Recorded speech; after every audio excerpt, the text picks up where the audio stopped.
मैंने कहा गौर से देखो, इसमें क्या बेरोजगारी पे को रोशनी डाली गई है, महिलाओं के बारे में कुछ कहा गया है, नौकरी के बारे में कुछ कहा गया है, किसानों का कुछ भला किया गया है, गरीबों के उत्थान की बात हुई है?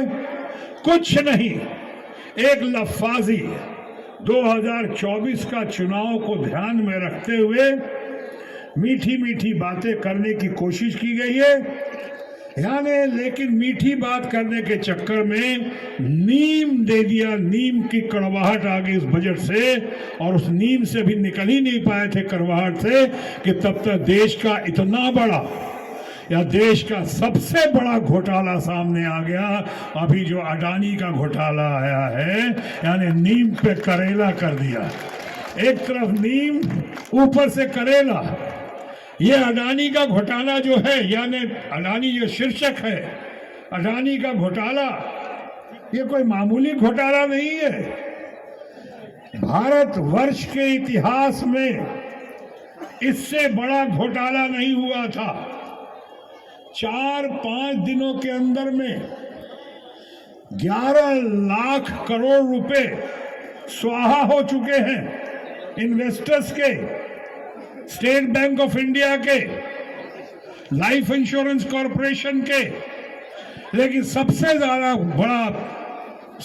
ज्यादा तकलीफ पहुंची है तो हमारे युवा पीढ़ी के, हमारे मध्यम वर्गीय परिवार के, हमारे घर की अपनी महिलाओं के, सबके सपनों पे कुठारघात हुआ है, बर्बाद कर दिया, तबाह कर दिया। यानी कि बजट में सब मिलाकर करीब 25 लाख करोड़ की बात हो रही थी, यहाँ 4-5 दिन में 11 लाख करोड़ रुपए स्वाहा हो गए, खत्म हो गए। और किसकी मर्जी से, मैं अभी नहीं बोलूंगा, इस पे इन्वेस्टिगेशन की बात चल रही है।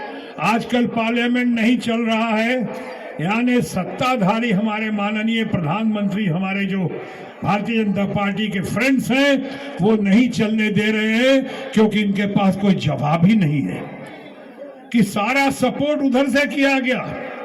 उनके हवाई जहाज में उड़ते रहे हमेशा माननीय प्रधानमंत्री जी, बंगाल से लेके हर तरफ माननीय प्रधानमंत्री जी उन्हीं के हवाई जहाज से आते थे।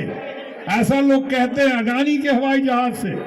अडानी को पूरा सपोर्ट, पूरा सहारा। देखो भी राष्ट्रपति के अभिभाषण पे भी बहस नहीं हो पाएगी कि ऑपोजिशन इस बार एक गुट और एकजुट हो गई है और सबका मानना है कि पहले फैसला करो, अडानी के पैसे का फैसला करो, घोटाले का फैसला करो, पार्लियामेंट नहीं चलेगा।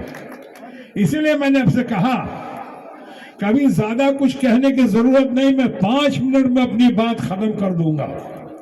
और 5 मिनट में ही बात कहना था, यही कहनी थी कि एक तरफ बजट जो नीम की कड़वाहट लेकर आया, और वहीं दूसरी तरफ अडानी का घोटाला नीम पे करेला हो गया। नीम पे करेला, कड़वाहट पे कड़वाहट। और सबसे ज्यादा सफरिंग हुई है तो हमारे लोगों की, जो आज तक जुमलेबाजी बर्दाश्त कर रहे थे, सिर्फ जुमले सुन रहे थे, उनके होश फाख्ता हो गए हैं। जरा सोचिएगा, 4-5 दिन में 11 लाख, 12 लाख करोड़, और अगले 2-3 दिन में देखिएगा मैनेज करने की कोशिश की जा रही है।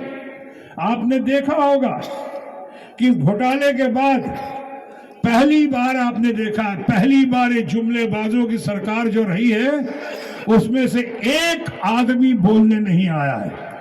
ना कोई मंत्री आ रहा है, ना टीवी चैनल पे उनका कोई प्रवक्ता आ रहा है, कोई डिफेंड करने आ ही नहीं रहा। उनको सन्नाटा छाया हुआ है कि क्या जवाब दे।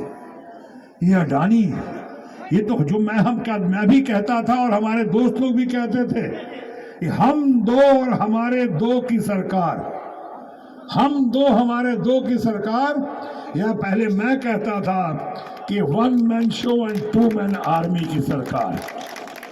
ये हम दो हमारे दो की सरकार ने ऐसा घोटाला किया है, लोग का मानना है कि अब किसी की सबकी बोलती बंद हो गई है। अब क्यों नहीं कोई सामने आ रहा है? काहे हो बबुआ? आवा, अभी सामने आवा। क्यों सामने नहीं आ रहा है? क्यों इतना हो गया है खामोश? अभी आओ सामने। एक मंत्री सामने नहीं आ रहा है, मिनिस्टर। नमस्कार, मैं हूं मानक गुप्ता। अगर आपको हमारा ये वीडियो पसंद आया हो तो इसे लाइक और शेयर जरूर करें, और हाँ, हमें सब्सक्राइब और फॉलो करना ना भूलें ताकि आप देश और दुनिया की कोई खबर मिस ना करें।